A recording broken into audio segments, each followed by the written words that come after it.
Well, look, up in the sky, it's a bird. No, it's a plane. Oh, wait, it's a Nigerian Air Force C-130?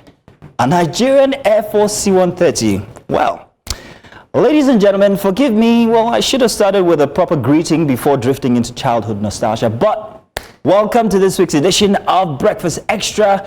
My name is Mazino Appeal, as you know, and I beg your pardon for opening with a superhero moment from my childhood. It came to me because, honestly, the events of the week just gone by made it too fitting to resist. Because this week, we learned that a National Air Force, Nigeria Air Force C-130 touched down in Burkina Faso under what the Nigerian government described as emergency reasons. Now, that alone is enough to raise eyebrows. But let's slow down. Let's walk through the entire picture calmly and clearly, and yes, with a little levity so we don't, that seriousness doesn't knock over your morning tea.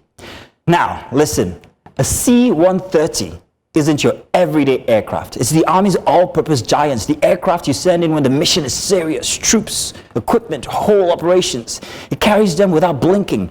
So when a C-130 ends up in your backyard, it's a situation that you should consider. It raises many questions. The ripple effects, well, it's not small, it's regional. It's like Big Bird showing up in armor. Friendly, but definitely deadly.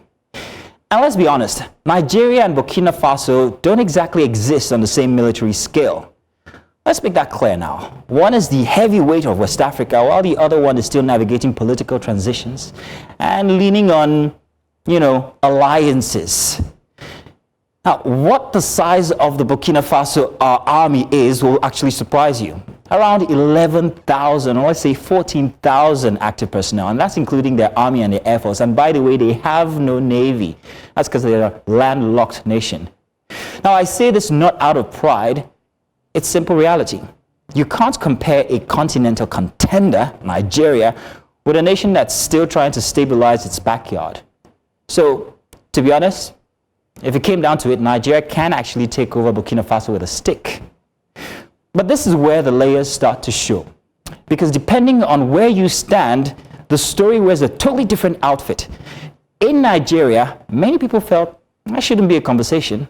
But in Burkina Faso, or more accurately in the AES alliance, the new Sahel bloc where Burkina Faso belongs to now, some people saw an opportunity to poke the sleepy giant and look brave while they're doing that. And if you sit somewhere in that block, you might even swear that, wallahi, that plane is looking at me funny. Don't let it go anywhere. Ground it. Seize it.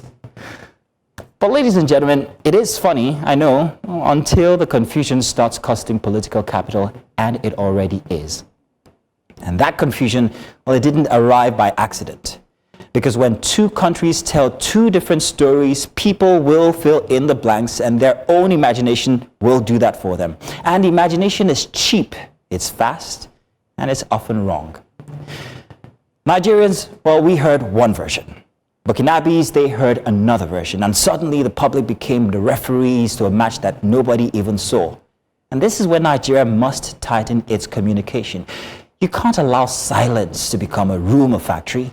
You have to speak out early. You have to speak clearly and even confidently. But let's talk about posture now. Now, this is the part many, well, they won't say it out loud, but everyone understands it. Burkina Faso may feel emboldened by the AES membership. It may believe shifting away from ECOWAS gives it room to flex. But flexing only works when the other side chooses to notice. And Nigeria hasn't even flinched. We haven't even stretched. Because if they did, even slightly, the entire region is going to feel it. And this is not a call for aggression, oh no. It's simply just a reminder of scale. Power dynamics are real, and in West Africa, Nigeria is still the giant, no matter how sleepy it might be. However, this situation also shows where Nigeria must improve. Slow messaging, unclear details, and long official silence, well, that only allows for whole dramas to grow legs. And silence, while it can be strategic, yes, it can also be misread as uncertainty. And when military equipment and personnel are involved, misinterpretation, well, that can become very dangerous. So now let's zoom out for a bit. Zoom out. The regional picture itself, well, it's even more complicated. because ECOWAS is trying to maintain coordination while the AES bloc is becoming louder and more politically adventurous because of its alliance. To them, any small incident carries an unnecessary interpretation. A small plane will land in your backyard and the next thing you're calling for international press conference. I beg, shift, Jerry. But the truth is this, through all the noise, Nigeria's role has not changed. Big brother is still big brother. And big brothers don't abandon their regions, not because they're perfect, but because their strength is needed.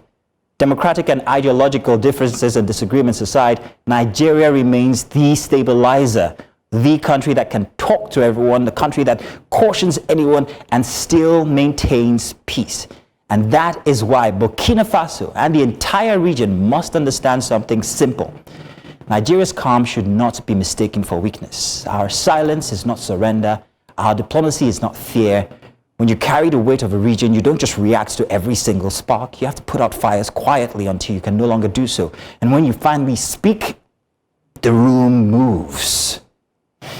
And that's the balance, that's the responsibility, the reality of the West African security architecture today as we speak. You either, understand this.